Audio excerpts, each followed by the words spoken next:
Hi, I'm Esther Choy, and I'm the author of the book Let the Story Do the Work. And you are watching Mr. Media. I'm Bob Andelman, and this is Mr. Media Interview. You can see, hear, and read more than 1,000 of my previous celebrity interviews at mrmedia.com. That's mrmedia.com. Subscribe to the show on YouTube, Apple Podcasts, iTunes, Apple News, Google Play, or Stitcher, and follow us on Twitter and Facebook. On today's show, I'll talk to Esther Choy, author of the new book, Let the Story Do the Work, The Art of Storytelling for Business Success. Stick around. About a year ago, I heard a talk by Leah Thau, the Peabody Award-winning producer and creator of the Moth Radio Hour. She offered her entrepreneurial audience tips on how to make their business pitches more into enticing tales and less about directly asking for cash. The fundamental principles that govern a good story, she said, whether you're in a boardroom, pitching something, giving a toast at a wedding, or telling a story on the Moth stage, are the same. Now, I was reminded of her insight while reading a compelling new book by Esther Choy titled Let the Story Do the Work, The Art of Storytelling for Business Success. In her own way, Choy independently applied the kind of storytelling suggestions that I found so useful in Thau's presentation and put them in an easy-to-access book form for business leaders. She breaks it all down, step by step, and even diagrams her methods. If you make any kind of presentations at work, I think you can learn something from Choy and her book. Esther Choy, welcome to Mr. Media. Thank you so much for having me. Great to see you. Early on in your book, you get right to the point. You say, at the heart of leadership lies persuasion. At the heart of persuasion lies storytelling. Whether you know it or not, you engage in both totally. Now, those are great lines, but can you explain for the audience what you mean by that?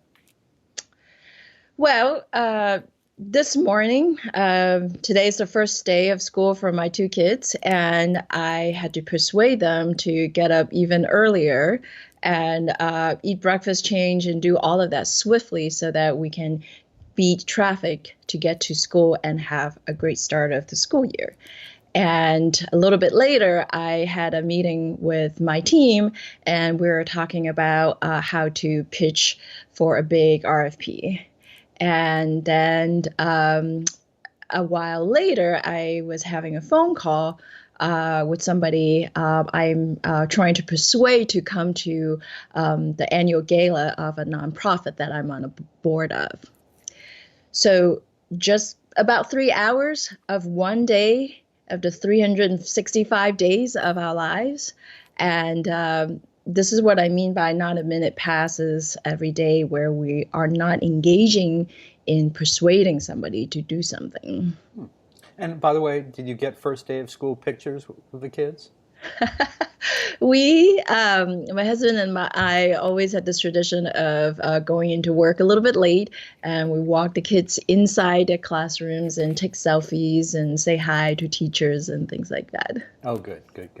We just, I know this is off topic, but we just had our last first day of school photo from our kid who's graduating FSU in a few months. So as it's been through college, you're not there to take those first day of school pictures, but he accommodated us because we've been doing it for so long and took a picture and said, my last first day of school, and we were like, yes. So. Well, you have to after the show, you have to tell me how do you persuade your big kids to do that? Just a quick text. Hey, we need that picture. It's selfies. It's not hard to get a kid to take a selfie these days. Oh, that's true. That's true. So back to the subject at hand.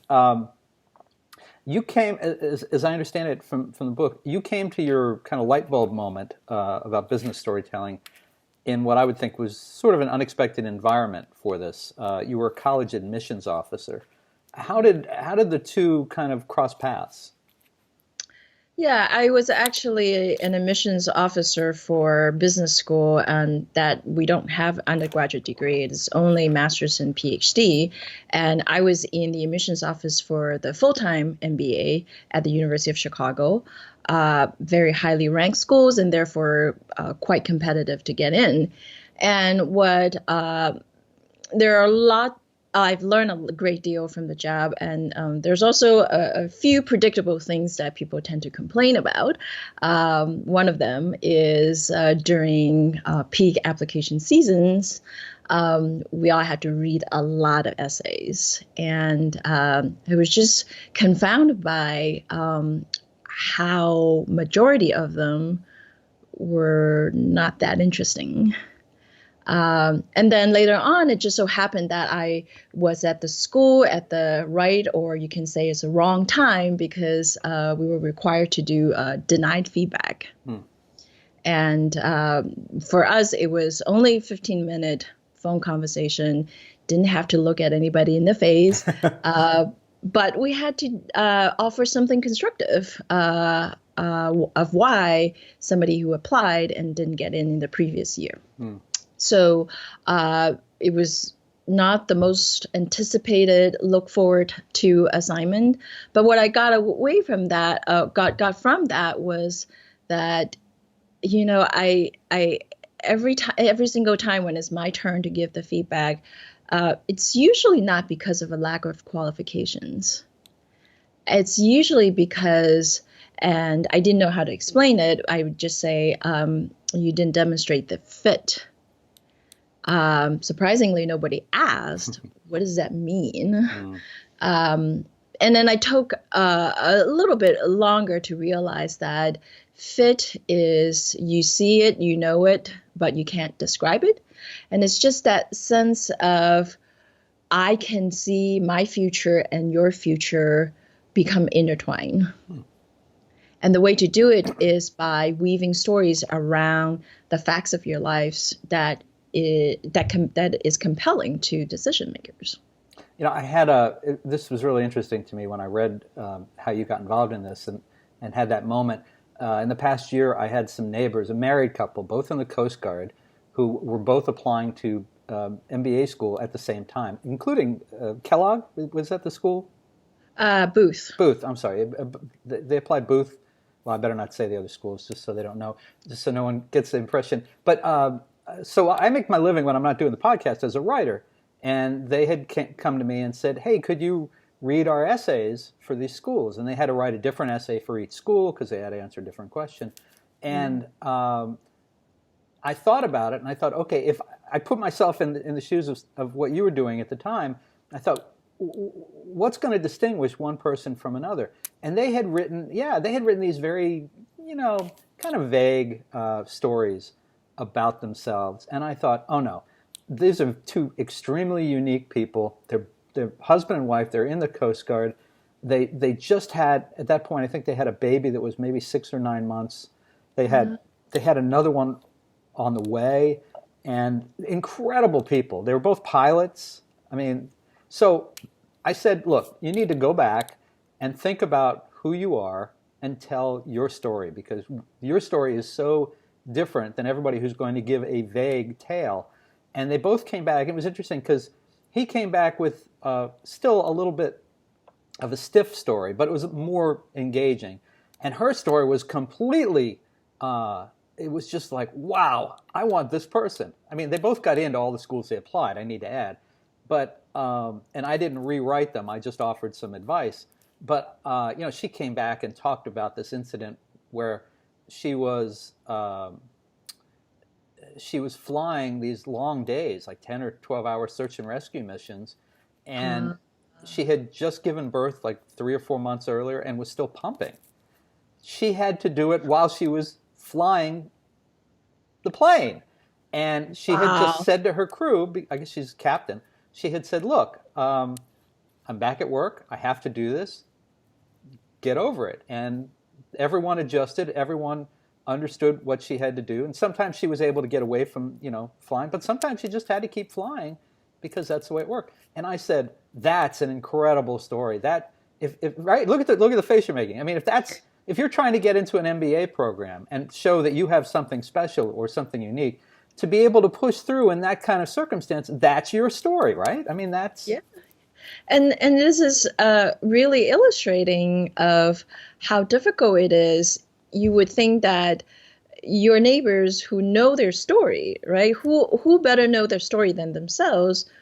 But when you are in a moment that have high stakes, such as applying to schools, um, I don't quite know what it is. A lot of us just recoil to be generic and to be general, and we don't, without the help of others, bring in perspectives. Uh, then it's like we are afraid to share our stories when our story is the very thing that other people crave. Uh, Not only because it's more memorable, but through that short description of what she had to do right after she had her baby, I got a much, much better sense of who she is as a person, um, than some generic facts. Yeah, he had trouble matching that side by side. I'm sure he has other heroic acts that are different. He does. He's different. I think he focused on his, supervisory experience and things like that. Yeah, he couldn't go near that. But you make you make a really good point though, and I experience this again daily, whether interviewing people like yourself for Mr. Media or interviewing people for the books that I work on, and that is that there are people who are convinced that they don't have a story or they don't know how to tell a story. Those must be the toughest nuts for you to crack and to get across in the book. So what do you tell them? How do you make a storyteller out of someone who is either resistant or is just convinced that they're not a storyteller? So I like to say, you don't have to have three things to be a great storyteller. You don't have to be a superhero. You don't have to be creative. And you don't have to be born a natural storyteller. Of course, all those three things help a great deal. For the most part, you don't need any of the three, because, and here's the leap of faith a bit, it's trust me on this, you do have great stories to tell, but it's the matter of how you tell it. People rather listen to a mundane experience that's told brilliantly than epic stories told badly. And Right. don't take my words for it.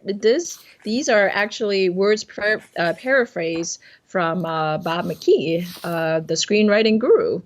And I just took it and run with it. And I encourage people that, going upstairs to get a cup of coffee, if it's told right, is far more interesting than, how I maybe rescue somebody if it's told badly. I always tell people that they should, think about their story. They should talk about it out loud. They should tell somebody. Maybe someone else doing it that way. Someone can say, "Hey, oh, that's really interesting," or you should skip that part. You don't have to live in a vacuum. You don't have to do these things in a vacuum. Exactly. Because ultimately, this is also one thing that I like to repeat over and over again, is that the story of you is not about you. So you might tell a story about how you had to potentially evacuate because of the hurricane. It's yours. You own it. Right. But the story doesn't need to be, and oftentimes they shouldn't be about you. And that's what get people's attention and get them thinking, get them imagining, and get their hearts and mind open. Now, you mentioned that you don't have to be a superhero. So, okay, so this is really weird. We didn't plan this, but I'm going to do something I would never do. But I'm going to open my shirt for a second. Oh, This is very weird that you would say this, and that I have this. So I'm gonna show you and show the audience. And for folks that are hearing this on the podcast, I'll explain what Esther is seeing in just a second. I don't know if you can read that. Is it backwards? Wow. Can I read this? Yeah, absolutely. I'm not saying I'm Batman. I'm just saying no one has ever seen me and Batman in a room together. Oh, that's brilliant. Isn't that funny? Where did I get a shirt like that? my nephew gave me that. So I just thought, wow, I don't have to be a superhero. So I think I better open my shirt and show you that. All right. So coming back to the matter at hand again, um, you have in the book you have three. Uh, you've broken smart storytelling into three basic rules. Now, possibly you know those off the top of your head. If you need to cheat and open the book, it's on page 18. But I wondered if you might want to talk about that a little bit. That's why I was I opening the talk book for. about a few rules. Yeah, yeah. There are a lot of rules in the book. Those three. Those three rules, yes. Okay, so those are my favorite ones, and that's why I put them in the front. And those are also guiding principles. So it's not just stories, it's also presentation. It's really anytime when you're engaged in a conversation with a mass of people or with one person.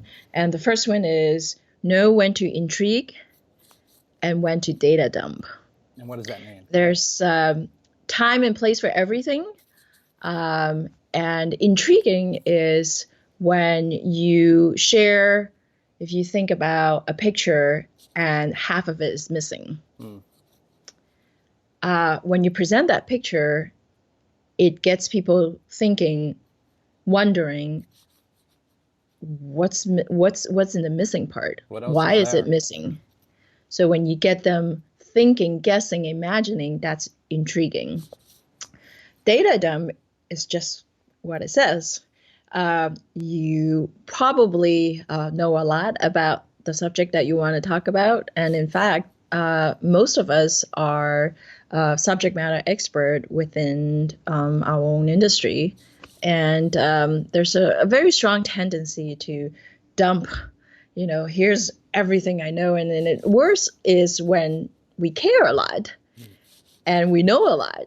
And so I want to tell you everything I know about what I know. But my audience may not be at that point yet. Okay. So knowing when to intrigue them, when to data dump them, when to do both, how to do both, that's important rule to keep in.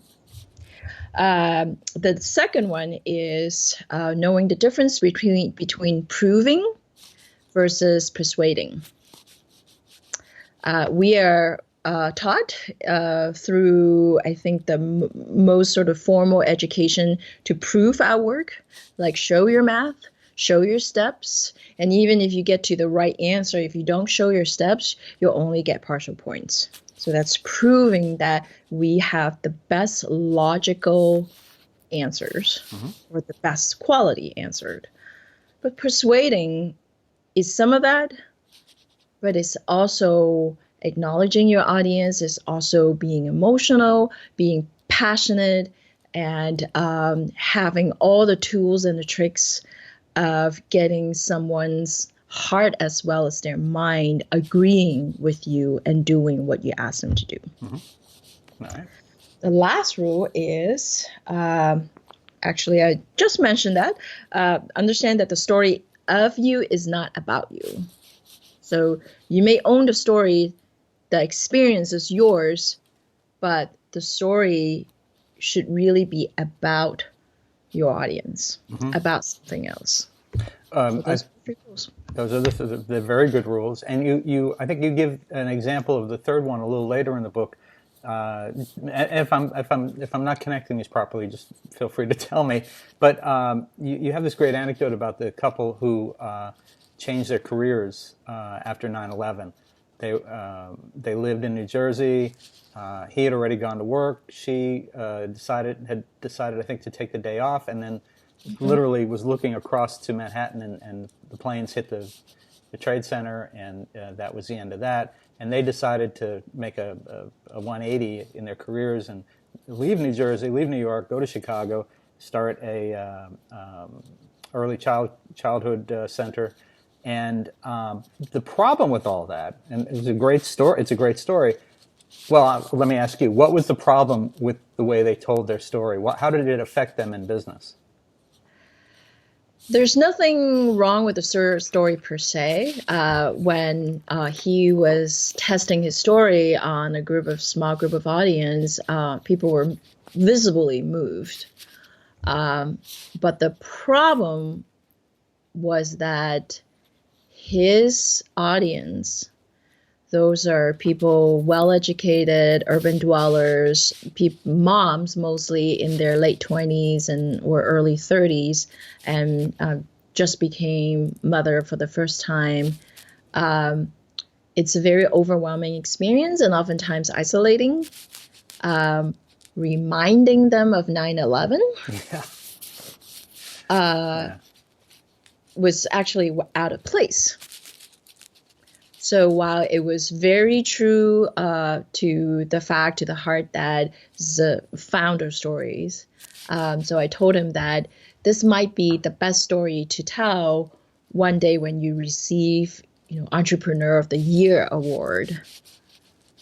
But the story that you tell your customers every day probably should be something else.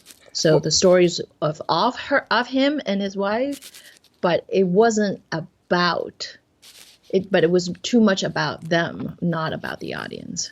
yeah, maybe tell people that you had this moment of a light bulb moment where you thought, you know what I'd really like to be doing is working with young kids, blah blah blah blah blah, and then you tell that in a group. But then, one on one at like parent teacher meetings, or if you get to know any people socially, then you can tell them the details. But yeah, parents of young children, and I'm guessing that would include you perhaps. Uh, Yes, you just want to know that these people care about your kids and they're going to take good care of your definitely. kids. And if there's a backstory, great. At some point, you want to know that backstory, but you don't want to find out in this case that they gave up highfalutin careers in business of some sort because they were scared and they ran away. It's not the story that a parent wants to hear. Yes, yes, and I think it's of the most noble intention. Wasn't because they're, afraid of another, imminent terrorist attack. It's just that after the experience, they were really thinking hard about what's most important in lives, and so they decided to change career. And that sounds great, right? A lot of entrepreneurs had to do that, but it's just a very fact of what happened on 9/11 and the place in life that the moms Hmm. are a bit of a mismatch. And in fact, the two of them separately and together had amazing experience with arts, creativities, and early childhood education. That's what moms want to hear. Right. Absolutely. Absolutely. Yeah, it was a really good example. I think anyone reading that will go, "Oh, I see what she's getting at." When they hit that anecdote, it's like, "Yep, okay, it's the audience. It's not about me." Unless you're if you're giving speeches as a motivational leader, then maybe it's about you and you tell that story. But if you're trying to reach audiences and convince them to bring their kids to your preschool, you don't want. Well, the other thing is you don't want the parents to think that you're obsessed with 9/11 all the time and the fear of major catastrophe. That's not what parents just want to be reassured that their kids are safe, that you care about them, and so on. Yep. I'm going to ask you about one more list. It'll be the last list of things that I ask you about here. But I thought this was, again, really telling of your story with the book, if you will. You write about what you call the 5 basic plots in business communications. You call them origin, rags to riches, rebirth, overcoming the monster, and the quest. Can, Perfect. can we can we? Well, I'm reading. I got it written in front of me. I did not have to memorize those, but you are welcome to look at that for reference if that will help. But I did wonder if you could talk about each one of them a little bit, and just how they can be applied to kind of workplace storytelling. Yeah, I think I'll talk about the part where it elicits certain emotions from your audience, and the origin story connects the this innate curiosity that we all have about how does this all start. because we all probably remember as kids, we all wonder, where do we come from? Or like, where did my family came from? You know, how come grandma and grandpa speak a different language and things like that. So every single religion, major or minor religion in this world, have a sort of a creation origin story. So it's in the core of who we are that we want to know how things begin. And so you address that curiosity as well as satisfy a certain uncertainty. When you look at the flip side, is, do I trust this? I need to know how it starts. Rags to Riches. It's another name for his underdog story. And I consider this particular plot the most American because that's very much woven into the social psyche and fiber of our country, is that we love underdog, we love to root for them. And it is that that thrill, if you will, of seeing someone who is down in the trotter or being underestimated, right? It doesn't have to be something very sad, but somebody who's being underestimated and how he or she beat expectations. The third is rebirth. And so in business, that oftentimes the equivalent is turnaround. Mm-hmm. Where you could have a great beginning, a glorious journey, and then at some point was maybe marching towards death. And then how, again, make that turnaround. Mm-hmm. The fourth is overcoming the monster. And that doesn't have to be jagged teeth, drooly monsters that eat children at night. But it could be some really scary enemy notions or some sort of big challenges. Could be physical, could be mental, emotional. It doesn't have to be a visible monster. And then how you beat that big scary thing, mm-hmm. and that helps people feel victorious. And then the last one is the quest. And this is basically somebody who had this sense of unrest and sense of restlessness, rather, that, even though life is good, life is well, there's just something out there that is calling me and that is asking me to go after it, to go find it. Very good. And so when you think about what type of stories, what type of plots, also think about the core emotion that you want to hit at your audience, and how do you want them to feel and react? Because after all, they're not going to remember that many facts of your story, but they sure will feel it. Mm-hmm. Very good. Yeah, they don't remember that many facts. One of the guys that I worked with on a book, we used to say that he believed that people, maybe he read this somewhere, people remember about 10% of what they're told.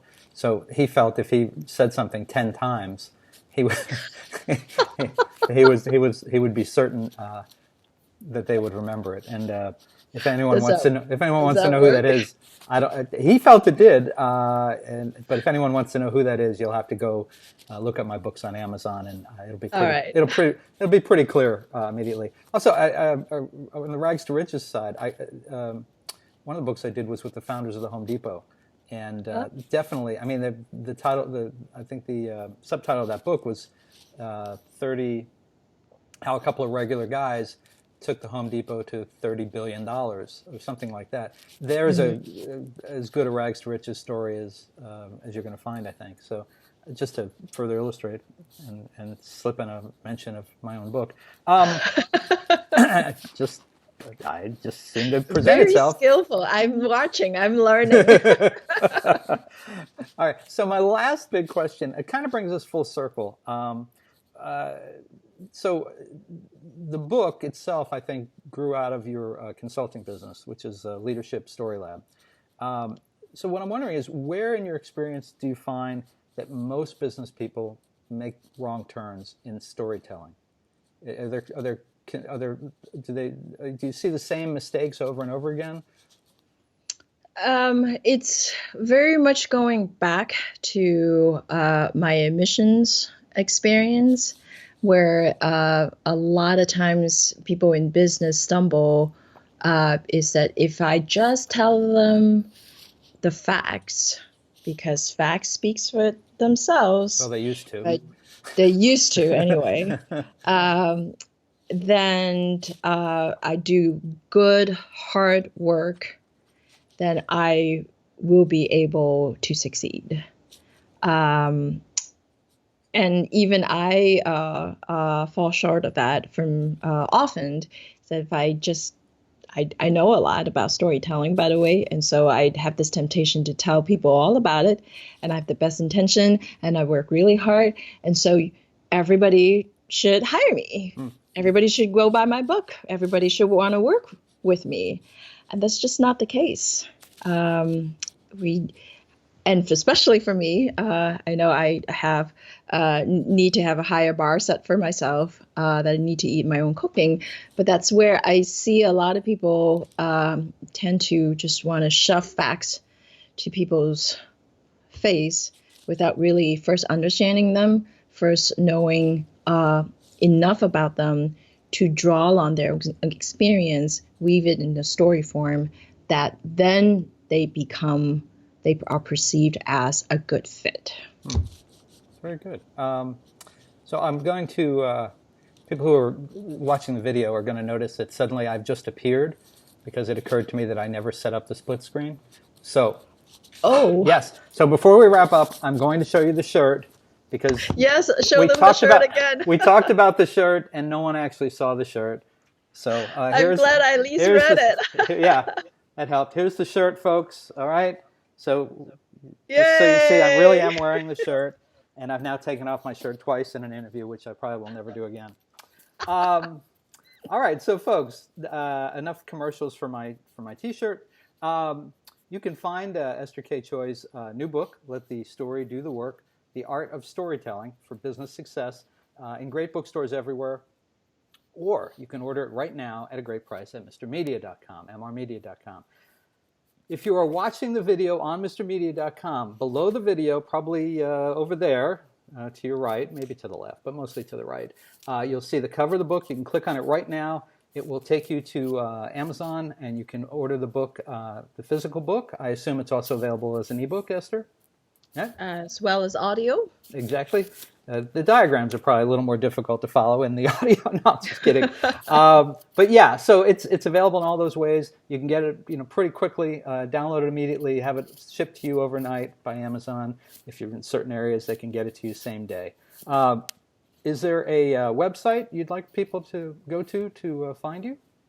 Sure, is leadershipstorylab.com, all in one word, leadershipstorylab.com. And if I may make a quick plug, in a few days, a week, let's say, where I'm going to publish a story club guide. So kind of like book club, and you decide on reading a book, you get a guide of different questions that your group can follow along for richer, better discussion. And we're going to publish something similar as a companion to the book. It's free for anybody interested. And so you can get together with 2 or 3 friends, coworkers, and work through the book and help each other. Like Bob said earlier, you don't have to figure this out in a vacuum. Your friends, your colleagues, you can help each other, and the guy will be there to help facilitate that process. There's only one problem I see with this. You're focusing on people in business, and everybody knows that people in business don't have friends. Come on. What about social media? Can people find you or Leadership Story Lab on Twitter, Facebook, any of those places? Sure. We are on Facebook, and our Twitter handle is at Leader Story Lab. Leadership Story Lab is too long, so we had to truncate it to at Leader Story Lab. Okay. Are you on LinkedIn as well? We're on LinkedIn as well. So love to connect with anyone, and especially if you have applied parts of the books, and love to hear how your story evolves. And the one thing that I feel very proud of the book is that there are lots and lots and lots of examples in there that help readers really grasp the concept. And these examples are all real, and they all came from mostly my clients and some colleagues and some friends. And you also do speaking engagements, I believe, through Leadership Story Lab? I do. I do coaching and training and keynote, and so would love to connect with anyone who see the need for storytelling for their organizations, and we can also customize it so that it applies to the particular issues that you are interested in. Excellent, excellent. Well, Esther Choy, it was delightful to meet you and Same here. share storytelling Same tips as here. they were. And thank you so much for joining us today on Mr. Media. Thank you for this opportunity, and thank you for sharing your shirt.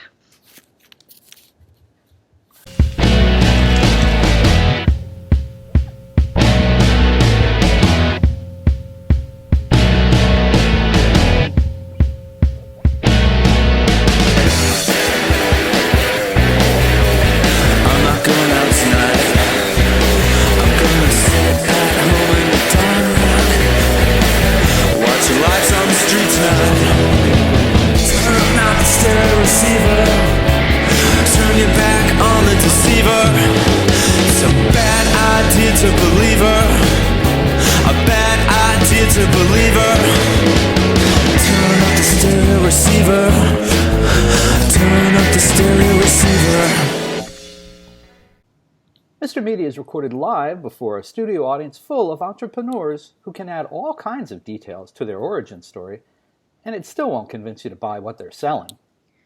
In the new media capital of the world, St. Petersburg, Florida.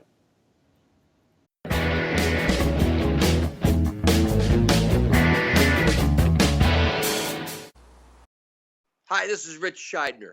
And if you've ever wondered what it was like to be a stand-up comedian in the 1980s, I'm going to do you a big favor.